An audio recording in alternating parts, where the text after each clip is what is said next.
a victorious veil. This is also much easier to learn. It's not very hard to learn the tabernacle plan. கூடார திட்டத்தை கற்றுக்கொள்வது ரொம்ப எளிதுதான். But if you just focus just for 20 minutes, very easy teaching. I'm not going to preach today. I'm going to teach today about the tabernacle plan. இன்னைக்கு நான் பிரசங்கம் பண்ண போவதில்லை, நான் சொல்லி கொடுக்க போறேன் கூடார திட்டத்தை பத்தி. I went and Pastor Samson and me went and prayed for another brother last week.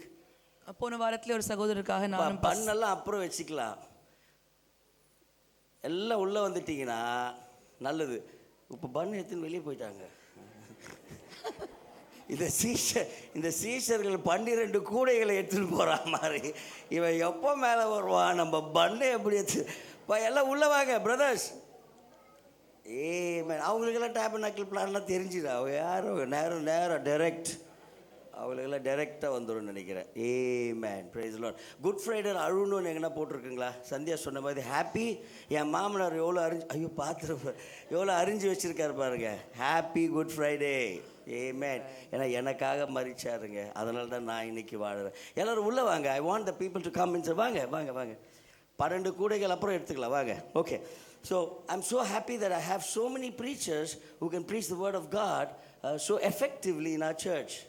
எத்தனை பிரசங்கிங்க நம்ம சபையில எவ்வளோ அருமையா ஆண்டவருடைய வார்த்தையை பிரசங்கம் பண்ணக்கூடிய தாளந்தை அவங்களுக்கு ஆண்டவர் கொடுத்திருக்காரு. This used to be my father's dream that he should bring more preachers. I know many of them have left the church. They are also preachers. God has made us bring out so many of them to preach the word of God.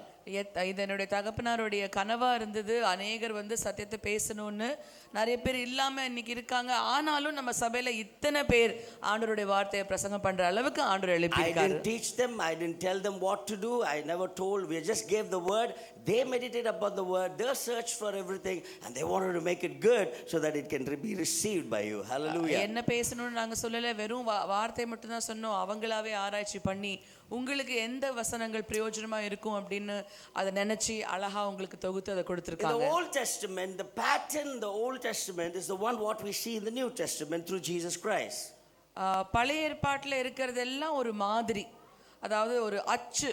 அந்த அச்சு தான் பழைய ஏற்பாடு. புதிய ஏற்பாட்டில் அதனுடைய நிறைவெல்லாம் நம்ம பார்க்கலாம். So if you are a good Christian, you'll understand that what you see in the Old Testament can be a reflection of Jesus Christ in the New Testament. பழைய ஏற்பாட்டில் பார்க்குற சில காரியங்கள் எல்லாம் ஆண்டவராகிய இயேசு கிறிஸ்துவினுடைய ஒரு சாயல். அந்த சாயலை நீங்க பழைய ஏற்பாட்டில பார்க்கலாம். So if you take feast, what they talk about feast of the Jewish people, that's actually reflecting Jesus Christ directly. யூதர்களுடைய பண்டிகை எல்லாமே நீங்க பாத்தீங்கன்னா எல்லா பண்டிகையும் ஆண்டவராகிய இயேசு கிறிஸ்துவை தான் காட்டும். So I want to teach you about the tabernacle plan, which is also, I'm not going to teach everything. I'm going to go to the veil first, but I want to tell you about the tabernacle plan in the Old Testament, how it reflects to Jesus in the New Testament. பழைய ஏற்பாட்டில் இருக்கிற அந்த கூடார திட்டம் எப்படி ஆண்டவராகிய இயேசு கிறிஸ்துவை பிரதிபலிக்குது அப்படிங்கறத இன்னைக்கு உங்களுக்கு நான் சொல்லி கொடுக்க போறேன். Some of you are very new to the church, some of you are just coming for a few months and things like that. So you need to understand about our doctrine also, what we preach from this pulpit. இந்த மேடையில இருந்து எந்த வகையான உபதேசம் வெளியே வருது அப்படிங்கறதையும் புதுசா வரவங்க உங்களை சிலர் நீங்க புரிஞ்சுக்கணும். So the tabernacle was built or given a command from God to Moses so that God's presence, God can talk to his people from that place. கூடாரம் அப்படிங்கிறது மோசேக்கு ஆண்டவராலே கொடுக்கப்பட்ட ஒரு திட்டம். அந்த கூடாரத்தை ஏற்படுத்தின மூலமாக ஆண்டவர் அந்த இடத்திலே வந்து ஜனங்களோடு கூட பேச விரும்பினார். The main reason what God gave a plan is that I want to come and speak to the human beings. எதுக்காக இந்த கூடார திட்டம் அப்படின்னு பாத்தீங்கன்னா, மனுஷங்களிடத்துல வந்து நாம் பேசணும், அந்த தொடர்புக்கான ஒரு இடம் தான் அந்த கூடாரம். The relationship was cut in the Garden of Eden, which was re-established at the tabernacle. Eden தோட்டத்திலே வெட்டி போட்டப்பட்ட அந்த உறவானது கூடாரம் ஏற்படுத்தின பிறகு மறுபடியும் ஸ்தாபிக்கப்பட்ட ஒரு உறவு. Look at this, in Garden of Eden they never had any instruction to talk to God. கர்த்தரிடத்துல பேசணும் அப்படின்னு எந்த விதமான செய்முறையும் ஏதேன் தோட்டத்துல அவங்களுக்கு கொடுக்கப்படல. Adam wanted to call God, he would have said, God, I'm here, and he answered him in the Garden of Eden until they committed the sin. அதாவது இப்படிதான் நீங்க ஆண்டவர்கிட்ட பேசணும் அப்படின்னு எந்த விதமான போதனையும் ஏதேன் தோட்டத்துல இல்ல. ஒருவேளை ஆதாம் ஆண்டவரை நோக்கி கூப்பிடணும்னா தேவனே அப்படின்னு கூப்பிட்டு உடனே ஆண்டவர் வந்திருப்பாரு. Because in Bible it says he was walking along the garden in the evening time, just as a fellowship with Adam and Eve. God had such a wonderful relationship with a human being. அவ்வளோ அருமையான ஒரு உறவு ஆண்டவர் மனுஷர்களோட கூட வைத்திருந்தாரு. வசனம் சொல்லுது, பகலின் குளிர்ச்சியான வேளையிலே ஆண்டவர் ஏதேன் தோட்டத்திலே உலாவி கொண்டிருந்தார் மனுஷர்களோடு. And because of sin, that relationship got cut. So God said, I want to re-establish through the tabernacle plan. பாவத்தின் நிமித்தமாக அந்த அருமையான உறவு துண்டிக்கப்பட்டது. துண்டிக்கப்பட்ட உறவை மறுபடியும் எழுப்பக்கூடிய திட்டம் தான் கூதாட திட்டம். So one of the things in the tabernacle plan is the veil, which is the block or the one which separates the holy place and the holiest of holies. கூடார திட்டம் முழுசா இன்னைக்கு சொல்லல. கூடார திட்டத்துல ஒரு திரைச்சீலை இருக்கிறது. அந்த திரைச்சீலை தான் பரிசுத்த ஸ்தலத்துக்கும் மகா பரிசுத்த ஸ்தலத்துக்கும் இடையில இருக்கிற ஒரு இடைவெளி. I want us to go to Exodus. note படிங்க 26th chapter. I want to read one verse, Exodus 26:33. This is a study. I know you all will be hungry, but if you're hungry for the word, if you want to understand the veil, just give me 15 minutes, God will bless us. 26:33. படிங்க sister. சாட்சி பெட்டியை அங்கே திரைக்குள்ளாக வைக்க கடவாய். அந்த திரைச்சீலை அந்த இதுதாங்க main. அந்த திரைச்சீலை பரிசுத்த ஸ்தலத்துக்கும் மகா பரிசுத்த ஸ்தலத்திற்கும் பிரிவை உண்டாக்கும். அவ்வளவுதாங்க, விட்டுருங்க, உட்கார்ந்துங்க. The veil, the only reason the veil was there is to divide from the holy to the holiest. That's all. பரிசுத்த ஸ்தலத்துக்கும் மகா பரிசுத்த ஸ்தலத்துக்கும் ஒரு இடைவெளியை உண்டாக்குறது தான் அந்த திரைச்சீலையுடைய வேலை. Amen. Let me go through this. This is the tabernacle plan. If somebody has to see, you can see it in the Google map. This is how it is. This is that Sister Sandhya was talking about, the outer court. This is the outer court.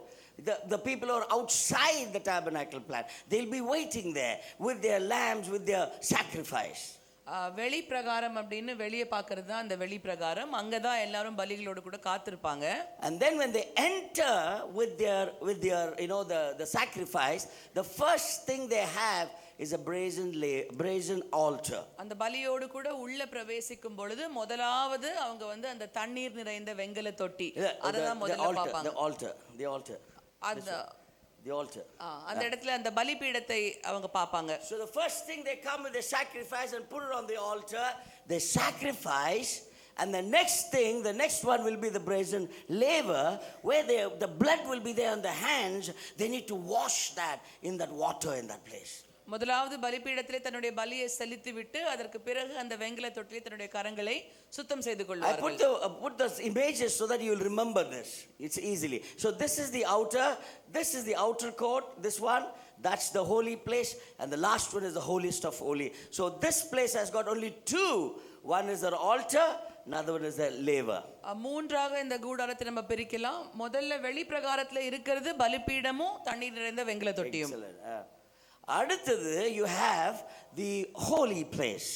அதற்கு பிறகு உள்ள வந்தீங்கன்னா பரிசுத்த ஸ்தலம் இருக்கும். I'm not teaching on the 5 pillars, and there is a big study. You can go to the YouTube, our upcchennai.org. The entire series is there. You can go and learn there. So next, once you enter this, first you come with your sacrifice. You sacrifice, then you go to the laver, and the laver you wash yourself, clean yourself, and then you enter the holy place. பலியை கொடுத்து விட்டு கரங்களை சுத்திகரித்து வெங்கல தொட்டிலே கை கழுவின பிறகு நீங்க பரிசுத்த ஸ்தலத்துக்கு உள்ள வரீங்க. And this a priest can do. Any priest will do. இது எந்த ஆசாரியனாலும் செய்ய முடிந்தது ஒன்று. துணியிடாதீங்க, அப்படி டகாடகான்னு பார்த்துட்டு. Then when they go to the holy place, there are 3 things which are placed there. பரிசுத்த ஸ்தலத்துக்கு நேரா போனீங்கன்னா 3 காரியங்கள் அந்த இடத்துல வைக்கப்பட்டிருக்கும். When you enter to your right, you have what is called as a shewbread, which has got the bread, the fresh bread. நீங்க போன உள்ள பிரவேசித்த மாத்திரத்திலே உங்களுடைய ரைட் ஹேண்ட் சைடுல சமூகத்தின் மேஜையின் அப்பம் அந்த கரெக்ட் தானே, அந்த அப்பம் டேபிள் அங்க இருக்கும். So they will be creating that bread, and every time fresh bread will be there. That's the duty of the priest. எப்பொழுதுமே அந்த இடத்துல அப்பம் வந்து ஃப்ரெஷ்ஷா இருக்கணும், அதுதான் அந்த ஆசாரியனுடைய வேலையே. The turn this side, you have the lampstand. மறுபுறம் திரும்பினீங்கன்னா அந்த இடத்துல அந்த பொன் குத்து விளக்கு He வைக்கப்பட்டிருக்கும். creates the fresh bread, then he turns this side, he has to light up all the lamp so that the light from this will shine on the bread. முதலாவது நல்ல ஃப்ரெஷ்ஷா அந்த அப்பத்தை அவர் உண்டாக்கின பிறகு திரும்பி அந்த குத்து விளக்குல இருக்கிற திரிகள் எல்லாத்தையும் அவர் ஏத்தின பிறகு வெளிச்சம் வரும், அந்த வெளிச்சமானது அப்பத்தின் மேல பிரதிபலிக்கணும். This is so beautiful. As Christians, you should learn this. Outside, when you're there, there's outside light for you. வெளி பிரகாரத்துல இருக்கும் பொழுது இயற்கையா அந்த வெளிச்சம் விழும். But the moment you grow in the Christ, you grow better, then you have no light inside this place except the light which comes from the lampstand. ஆனால் கிறிஸ்துவாகிய நாம படிப்படியா வளரும் பொழுது பரிசுத்த ஸ்தலத்துக்கு உள்ள போன பிறகு வெளிச்சம் அப்படிங்கிறது அந்த இடத்துல இருக்காது, ஒரே ஒரு வெளிச்சம் தான் இருக்கும், அது அந்த குத்து விளக்குல இருந்து வர வெளிச்சமா தான் இருக்கும். Everything will be dark in the holy place. பரிசுத்த ஸ்தலத்திலே எல்லாமே இருட்டா தான் இருக்கும். If you want to progress in Christian life, there'll be some time you need to be inside there and you should depend upon only God's light for your wisdom. கிறிஸ்துவராகிய நாம வாழ்க்கையில முன்னேறணும்னா கொஞ்ச காலம் அந்த இருள் வழியா கடந்து தான் போகணும். அந்த இருள்ல இருக்கும்போது கர்த்தர் தான் நமக்கு வெளிச்சமா இருக்காரு அப்படிங்கற அந்த நம்பிக்கை நம்மளுடைய உள்ளத்துல வரணும். When you come to that situation, you know that I have left the outer court and my life I have got into the holy place. நல்ல விசாலமா வெளிச்சமா இருந்த வெளி பிரகாரத்தை விட்டுட்டு இப்ப நான் பரிசுத்த ஸ்தலத்துக்கு நேரா கடந்து வந்துட்டேன். இந்த இடத்துல எனக்கு இருள் இருக்கும், ஆனா கர்த்தர் தாமே எனக்கு வெளிச்சமா இருப்பாரு. Amen. So this is the bread and this is the light, and once he fixes the light, he walks 2 or 3 steps and he's got the incense, the altar of incense. ஒரு பக்கம் அப்பம் இருக்கும், ஒரு பக்கம் குத்து விளக்கு இருக்கும். ஒரு 3 படி முன்னாடி சென்ற மாத்திரத்துல அந்த தூப பலிபீடம் அந்த இடத்துல காணப்படும். யாருங்க அப்பம்? இயேசு. யாருங்க பலியானாரு? இயேசு. இங்க யாருங்க பலி? ஃபர்ஸ்ட் பலி யாருங்க? நம்மளுக்கு வாஷ் பண்றது, நம்ம பாவங்களை கழுவுறது யாருங்க? இயேசு. உள்ள போகும்போது யாருங்க பிரெட்? இயேசு. நானே ஜீவ அப்பம் நானே. இந்த பக்கம் யாருங்க லைட்? நானே. உலகத்துக்கு வெளிச்சமும் நானே. அப்ப இதெல்லாம் யாரை குடிக்கிறது? இயேசு. Amen. So everything, if somebody says illa idu vela, you need to say everything written in the Bible is to focus and show Jesus Christ. இந்த வேதாகமத்துல ஒரு பக்கத்திலேயாவது இயேசு இல்லாம உங்களால படிக்கவே முடியாது. ஒவ்வொரு வார்த்தையும் ஆண்டவராக இயேசு கிறிஸ்துவை காட்டி கொடுக்கும். I want to tell the newcomers, we are not Jesus cult, we are not Jesus name cult, we are the actual first church who believes in what happened in the first church. புதிதாக வந்திருக்கல நான் சொல்லட்டுங்க, நம்ம வந்து கள்ள உபதேசக்காரங்களோ இல்லை இயேசு நாம குழுவினரோ கிடையாது. ஆதி அப்போஸ்தல சபை எப்படி உருவாச்சோ அதே சத்தியத்தை தான் நம்ம சபை இன்ன வரைக்கும் விசுவாசிட்டு இருக்கு. You cannot take Jesus out from any chapter from your Bible. பைபிள்ல இருந்து எந்த அதிகாரத்துல இருந்தாலும் இயேசுவை எடுத்து போடலாம் அப்படின்ற நினைப்பு கூட நமக்கு வர முடியாது. Amen. So you have a fresh bread, then you have the light, then you have the incense where you offer the incense, and the Bible says in Revelation the smoke or the smell goes into the nostrils of God, which means your prayers. The priest will come and pray there and the prayer will go up into his nostrils. அப்ப அந்த தூப பீடத்துல நீங்க எதை பலி கொடுக்கணும்? நல்ல சுகந்த வர்க்கங்களை நீங்க அந்த இடத்துல பலி கொடுக்கும் பொழுது வெளிப்படுத்தல எழுதப்பட்டிருக்கு, உங்களுடைய ஜபங்கள், பரிசுத்தவான்களுடைய ஜபங்கள் எல்லாம் கர்த்தருடைய நாசிக்குள்ள உகந்த காணிக்கையாய் அந்த வாசனை அவருடைய நாசிக்குள்ள ஏறுதான். அதுக்கு தாங்க உங்களை என்ன சொல்ல பண்றோம்? ஜபம் பண்ணுங்க, pray எதுக்கு சொல்றோம்? Because it goes into God's nostrils. He says that sweet smell, whatever you want, you're just asking. When? After you sacrifice, after you wash yourself, after you read the word of God, after the light comes in your life, then you go and offer your prayer. ஜெபிக்கிறதுக்கு அதுக்கு தான் சொல்றோம். ஜெபம் எப்போ பண்ணணும்? பலி இட்ட பிறகு, கைகளை சுத்திகரித்த பிறகு, அப்பத்தை கண்ட பிறகு, வெளிச்சத்தை பார்த்த பிறகு, அதுக்கு அடுத்தபடியா தான் போய் அந்த தூப பீடத்துல நம்முடைய பலிகளை நம்ம கொடுக்கிறோம். Now the veil, the victorious veil. Now I'm going to tell you the veil. All this while a priest can come, but he cannot enter the holiest of holies. He has to stop here because only one can go once in a year. Only the high priest can enter the holiest of holies. இது வரைக்கும் அந்த கூடாரத்துல ஆசாரியனால, சாதாரணமான ஒரு ஆசாரியனால நம்மளை வழி நடத்த முடியும். ஆனா இதுக்கு பிறகு மகா பரிசுத்த ஸ்தலத்துக்குள்ள போகணும் அப்படின்னா வருஷத்துக்கு ஒரு முறை ஒரு பிரதான ஆசாரியனால தான் அந்த வேலையை செய்ய முடியும். பிரதான ஆசாரியரே ஒரு பாட்டு இருக்கும். ஏன்னா Jesus is also the high priest and he is also the sacrifice at the same time on the cross. எவ்வளவு அழகான ஒரு ஆண்டவர் பாருங்களேன். சிலுவையில அவர் பிரதான ஆசாரியராகவும் இருந்தாரு, நமக்காக ஜீவ பலியாகவும் அவர் தான் இருந்தாரு. இன்னொன்னும் மறந்துடக்கூடாது. Pilate came and asked, they are saying that you are the king of Jews. He said, you said it. Yes, I am the king. So there was a king, there was a high priest and there was a lamb there. பிலாத்து வந்து ஆண்டவருக்கு கேட்கும்போது யூதர்களுக்கு ராஜா நீங்க தானா அப்படின்னு கேட்கும்போது ஆண்டவர் சொல்றாரு, நீ சொல்லிட்ட. ஆகையால அந்த சிலுவையில ஒரு ராஜாவும் இருந்தாரு, ஒரு பிரதான ஆசாரியனாவும் இருந்தாரு, நமக்காக பலியான ஜீவ பலியாகவும் இயேசு கிறிஸ்து இருந்தார். Is he your king today? இன்றைக்கு உங்களுக்கு அவர்தான் ராஜாவா? Amen.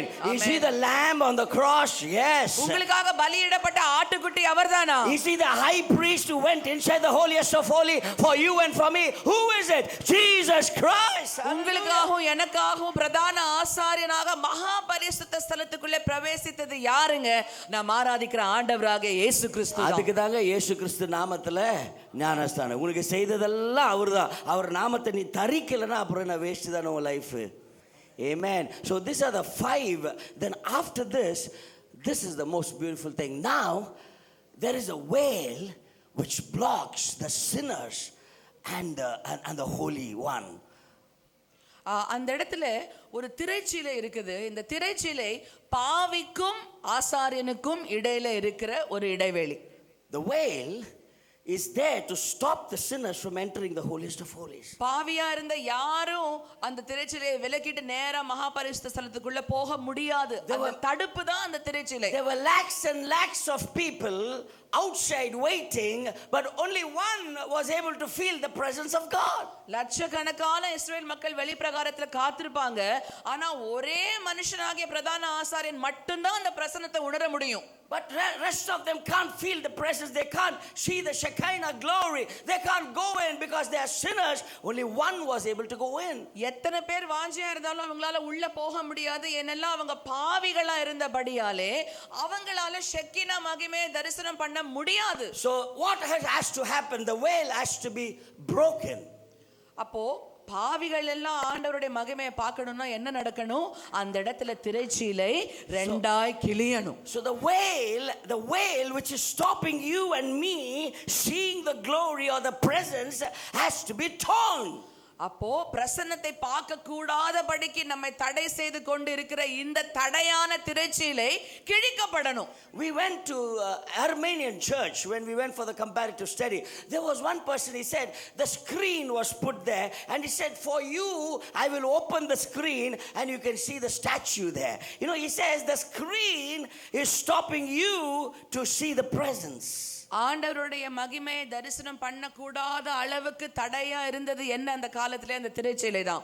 அப்போ அர்மேனியன் சர்ச்சுக்கு போயிருந்த போது அங்கே ஒரு ஸ்க்ரீன் இருந்தது. அந்த ஆசாரியன் சொன்னார், இந்த ஸ்க்ரீன் மூடப்பட்டிருக்கு, ஆனால் உங்களுக்காக மட்டும் நான் இதை திறக்கிறேன், அப்போ நீங்கள் உள்ளே இருக்கிற காரியங்களை பார்க்க முடியும்னாரு. I want someone, only one person, note படிங்க. 10th chapter of Hebrew, 10th chapter. ஒரே ஒருத்தர் தலை கீழே குனிய கூடாது. எபிரேயருக்கு எழுதின நிருபம் 10வது அதிகாரம். Sister Tracy, 10th chapter 19 and 20. Just 1 minute. I'm just coming to the point. 10வது அதிகாரம் Hebrew 19 19 and 20. படிங்க சிஸ்டர். ஆகையால் படிங்க, ரொம்ப நல்லா கேளுங்க. ஆகையால் சகோதரரே, நாம் பரிசுத்த ஸ்தலத்தில் பிரவேசிப்பதற்கு hold on. நாம் சொல்லிக்கீங்களே, நான் எனக்கு தான் அது. நான் பரிசுத்த ஸ்தலத்துக்கு நுழைவதற்கு இயேசுவானவர் hold on, தனது மாம்சமான திரை, the flesh and the veil. The veil is equal to the flesh. அந்த திரைச்சீலை எதுக்கு சமானங்க? ஆண்டவருடைய சரீரத்துக்கு சமானம். மாம்சமாகிய திரை. படிங்க சிஸ்டர் திருப்பியா. நமது மாம்சமாகிய திரையின் வழியாய் திரையின் வழியாய், அதாவது அவருடைய மாம்சமான அவர் மாம்சத்துல மரிச்சாதான் அந்த வேல் என்ன ஆகுமா, ஓபன் ஆகுமா. So who is the whale and what is it? The whale represents the flesh, the body of Jesus Christ. திரைச்சீலைனா என்னங்க அர்த்தம்? ஆண்டவருடைய சரீரத்துக்கு அது சமானம். இந்த சரீரம் மரிச்சாதான் நம்ம எங்க போக முடியுங்க, பரிசுத்த ஸ்தலத்துக்கு போக முடியுமா. இந்த சரீரம், the body, not the son. ரெண்டாவது தெருத்துவத்து கிடையாது, ரெண்டாவது ஆள் இல்லைங்க. not the son, the flesh of Jesus, the body of Jesus. அடுத்தது நமது மாம்சமாகிய திரையின் வழியாய் ஆஹா புதிதும் ஜீவனமான ஜீவனுமான மார்க்கத்தை நமக்கு உண்டு பண்ணினபடியால். ஓ, புதிதும் ஜீவனமான மார்க்கம் எதுங்க? because he gave up his flesh. படிங்க. அந்த மார்க்கத்தின் வழியாய் ஆஹா பிரவேசிப்பதற்கு ஆஹா அவருடைய இரத்தத்தினாலே ஆஹா நமக்கு தைரியம் உண்டாயிருக்கிறபடியினாலும். Amen. Sit down, sister. So Hebrew is saying, the author is saying, the whale is equal to the flesh of Jesus Christ. எபிரேயர் நிருபத்தில் இப்படி தான் சொல்லப்பட்டிருக்கிறது, ஆண்டவருடைய மாம்சமும் அந்த திரைச்சீலையும் ஒன்று. So if he has to give us his flesh so that we'll be able to go into the presence. எதற்காக அந்த அந்த அந்த மாம்சம் அந்த இடத்துல கொடுக்கப்பட்டது? திரைச்சீலை ரெண்டாய் பிரிந்தாதான் அந்த மகிமைக்குள்ள உங்களாலையும் என்னாலையும் பிரவேசிக்க முடியும். God manifested in flesh. தேவன் மாம்சத்திலே வெளிப்பட்டார். வாயில திருப்பி சொல்லுங்க, God தேவன் manifested மாம்சத்திலே in flesh. வெளிப்பட்டார். Now if you take Hebrew 10th chapter, you can say Jesus has to die, that flesh has to die, so we can go boldly into the holiest of holies. அந்த மாம்சமானது மரித்தால்தான் தைரியத்தோடு கூட நம்ம எல்லாரும் மகா பரிசுத்த ஸ்தலத்துக்கு நேராய் பிரவேசிக்க முடியும். So now you can imagine that God with the flesh who came here on earth is not the second God, but he has to give his flesh, the body, the sonship has to go. So you and me have a new way to serve the Lord and get into the close to the presence of God. புதிதும் ஜீவனுமா இருக்கிற அந்த மார்க்கத்துக்குள்ள நம்ம பிரவேசிக்கணும்னா மாம்சமாகிய திரை ரெண்டாய் கிழியணும். அப்ப மாம்சமாகிய திரை நாம் ஆராதிக்கிற ஆண்டவராகிய இயேசு கிறிஸ்து, அவர்தான் பழைய ஏற்பாட்டுல ஆவியா இருந்த தேவன். திருத்துவத்திலே குமாரன் அப்படின்ற ஸ்தானமே அவருக்கு கிடையாது. குமாரத்துவம் இழந்தால்தான் அந்த மாம்சம் ரெண்டா கிழியும். அந்த மாம்சம் கிழிஞ்சாதான் உங்களாலையும் என்னாலையும் அந்த திரைச்சீலைக்குள்ள பிரவேசித்து அவருடைய மகிமையை பார்க்க முடியும். Amen. If you have three gods and one God dies, that's not a good religion. ஒருவேளை உங்க மதத்துல 3 தேவர்கள் இருந்து அதுல ஒரு தேவன் இறந்துட்டாருன்னா அது நல்ல மதமே கிடையாது. No. Father is there, son is dying. No, it cannot be. If that son has the flesh and the flesh is dying for you and me, I will accept it. அப்போ அந்த இடத்துல குமாரன் அப்படின்னு பார்க்கறதை விட மாம்சம் அப்படின்னு நீங்க பாத்தீங்கன்னா, அந்த மாம்சம் மரித்த உடனே மகிமை நமக்கு சேருது. ஏனென்றால் அவர் எல்லாமே அவர் ஒண்ணுதான். அவர் ரெண்டாவது ஆள் மறிச்சிட்டனா அந்த ரிலிஜன் தப்பாயிடுங்க. எப்படிங்க அப்பா விட்டாருன்னு கேட்பாங்க, எப்படி பரிசுத்தாவி விட்டாங்கன்னு கேட்பாங்க. அவர் கடவுள், எப்படி கடவுள் இறந்தார்? இல்லைங்க, அவருடைய மாம்சம். ஆமென். சொல்லுங்க பார்க்கலாம், the flesh. மாம்சம்னு சொல்லுங்க. ஆஹா, மாம்சம். எல்லாருக்கும் மாம்சம்னா நீங்கள் அங்கே போயிட்டீங்க, கறி வாங்குறது, மட்டன் வாங்குறது, மாம்சம். எங்கள் வீட்டில் கஞ்சியெல்லாம் கொடுக்க மாட்டாங்க, நாங்கள் இன்றைக்கி தான் பிரியாணி சாப்பிடுவோம். ஏமேன். இல்லை, இன்னைக்கு எதுவும் இல்லை. ஏமேன். Price the Lord. பாருங்க, முன்னாடியே சொல்லிட்டாங்க. ஏமேன். சொல்லுங்க பார்க்கலாம், the flesh. மாம்சம். Amen. The flesh. மாம்சம். Jesus is that flesh, and that veil has to be broken. The flesh has to die, so you and me can enter the holiest of holies and feel the presence of God because of that flesh. இயேசுதான் அந்த மாம்சம். அந்த மாம்சம் மரித்தால் தான் திரைச்சீலை ரெண்டாய் கிழிந்து அந்த மாம்சத்தின் வழியை மகிமைக்கான பிரவேசத்தை நமக்கு கொடுக்கிறார். Okay, now let me just summarize. Now Exodus 26:33 we saw the veil is dividing the sinners and them holy people. It's dividing. So that veil is the flesh of Jesus, which you read in Hebrew. So now we go to Matthew 27. சொல்லிடு. எக்ஸடஸ்ல வாசிச்சோம், திரைச்சிலை வந்து பாவிக்கும் மகிமைக்கும் நடுவுல இருக்கிற ஒரு தடைன்னு. அந்த திரை தான் ஆண்டவராக இயேசு கிறிஸ்துவனுடைய மாம்சம். அந்த மாம்சம் ரெண்டாய் பிளந்தாதான் நம்மால உள்ள பிரவேசிக்க முடியும். இவ்வளோ நேரம் புரியுதுன்னு சொல்கிறவங்கெல்லாம் அலேலியா சொல்கிறீங்களா? அலேலியா. நல்லா பசிக்கிற டைமில் வேலுன்ற அதான் 7 வார்த்தை அழகாக பேசிட்டாங்களே, போயினே இருக்க வேண்டியது தானே. உனக்கு தெரியும், எனக்கு மைண்ட் வாய்ஸ்னு இப்போல்லாம் புதுசாக இருக்குது. இப்போல்லாம் யாரையோ ஜோக்கை பார்த்துட்டு அது சொல்கிறீங்கன்னு எனக்கு அதுவும் தெரியும்.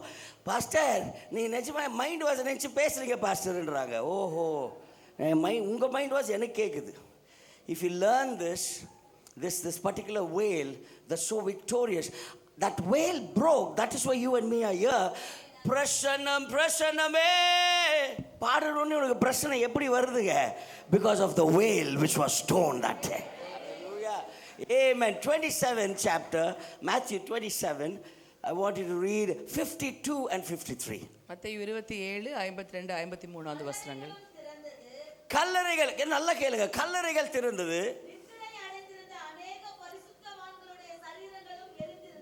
ரிவர்ஸ். அதுக்கு முன்னாடி இருக்கா அந்த வேல் கிழிந்ததுன்னு இருக்கா? Veil of the temple tore into two ன்னு இருக்கும் பாருங்க. இல்ல, நம்பர் 1 மிரக்கல் படிங்க. ஃபர்ஸ்ட் என்ன வந்தது? கல்லறைகள் திறந்தது. வெள்ளை அடிச்ச கல்லறைகள் திறந்தது. இதுக்கு ஓடுதா? லைவ்ல ஓடுதா? ஆமென். பாஸ்டர் சாம்சன் எங்க அப்பா கல்லறைகள். Oh my God, it's the first miracle. கல்லறைகள் சொல்லுங்க பார்க்கலாம். கல்லறைகள் திறந்தது. அடுத்தது, ஓ நித்திரை அடைந்த அநேக பரிசுத்தவான்கள். அவர் ஃபினிஷ்ட்னு சொல்லணுமே, இவங்க லைஃப் ஸ்டார்ட் ஆயிடுச்சு. Amen. When he died, their life started again. Hallelujah. ஆஹா ஆஹா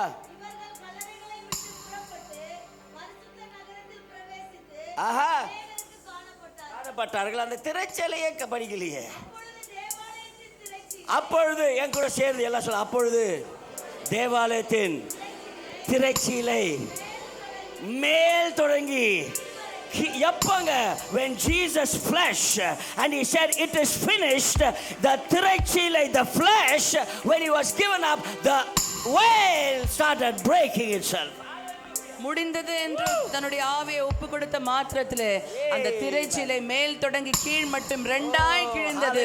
ஆண்டவருடைய மாம்சத்துக்கு ஒரு முடிவு வந்தது. Oh, I'm so blessed. You know, when the moment that flesh went, the veil broke. The moment he left the ghost, the veil broke. முடிந்தது என்று ஆவியை விட்ட மாத்திரத்திலே அந்த மாம்சத்துக்கு ஒரு முடிவு வந்த பொழுது தேவாலயத்தின் திரைச்சீலை மேல் தொடங்கி கீழ் மட்டும் ரெண்டாய் கிழிந்தது. If Jesus did not give up his ghost, the veil will be still there. ஆண்டவர் இன்னும் மரிக்கல, தன்னுடைய ஆவியை ஒப்பு கொடுக்கல அப்படினா இன்னைக்கு பாவிகளா தான் நம்ம இருந்திருக்கணும். ஏனா திரைச்சீலை கிழிக்கப்பட்டிருக்காது. The moment that veil broke into two, hallelujah, அந்த திரைச்சீலை ரெண்டாய் கிழிந்த மாத்திரத்திலே all these rituals were broken away.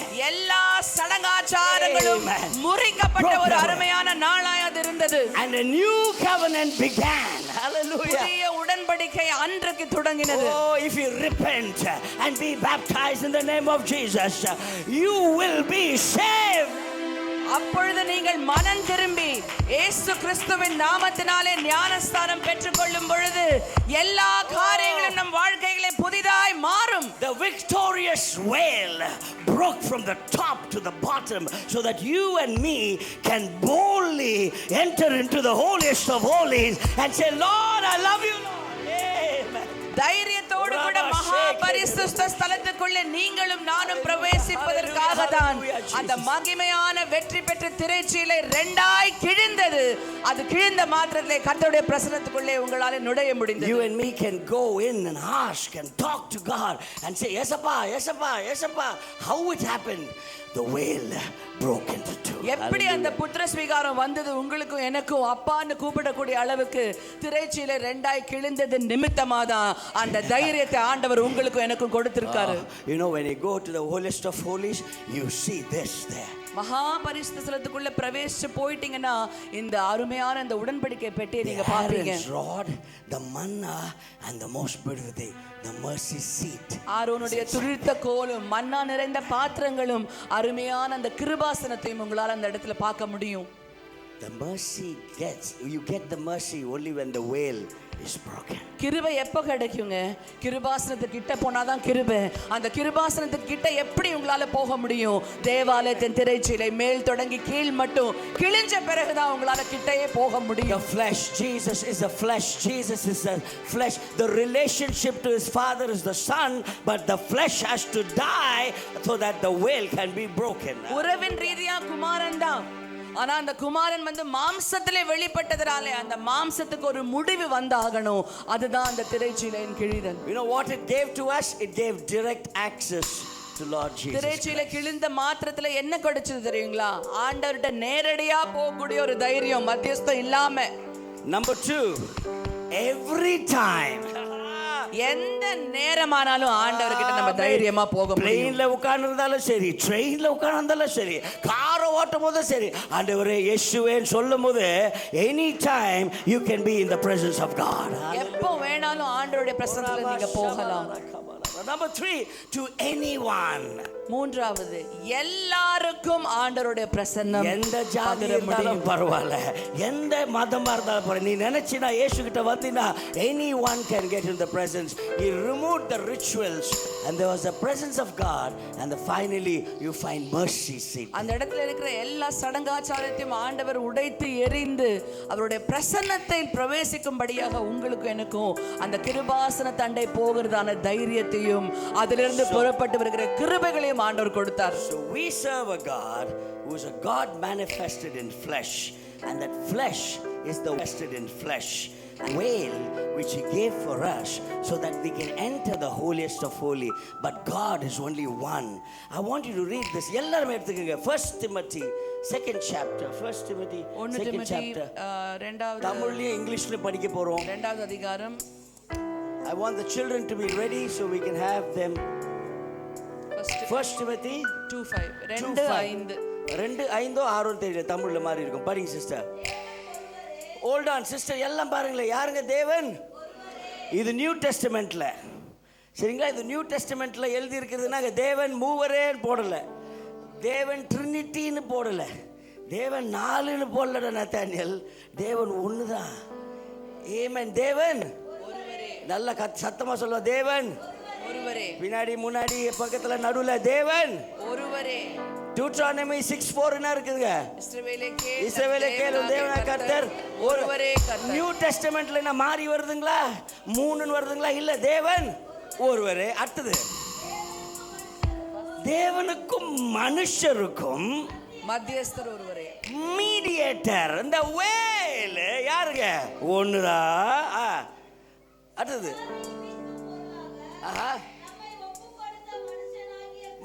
தம்மை ஒப்பு கொடுத்த மனுஷனாய். திருப்பி தம்மை ஒப்பு கொடுத்த மனுஷனாகி. தேவனாகிய இல்லைங்க, மனுஷனாகிய இயேசு. இங்கிலீஷ்ல பாருங்க, 5 பாருங்க, 5 போடுங்க சிஸ்டர். 5 அப்ப ஈஸியா இருக்கும். There is one God, one mediator. Mediator யாருங்க? இங்க நிக்கணும், வேல் மாதிரி. so beautiful. வேல் மாதிரி இருக்குதுங்க. நான் இங்க போனேன்னா எனக்கு ஒரு மீடியேட்டர் தேவை. நான் இங்க நிக்கிறேன். இந்த மீடியேட்டர் யாருங்க? அந்த வேல். அந்த வேல் யாருங்க? இயேசுனுடைய flesh. அந்த flesh தான் between me and God and men, the man Jesus Christ. மனுஷனா இருந்ததுனால தான் அந்த flesh இருந்தது ஆண்டவருக்கு. அவர் தெய்வமா இருந்தா அந்த flesh இருந்திருக்காது.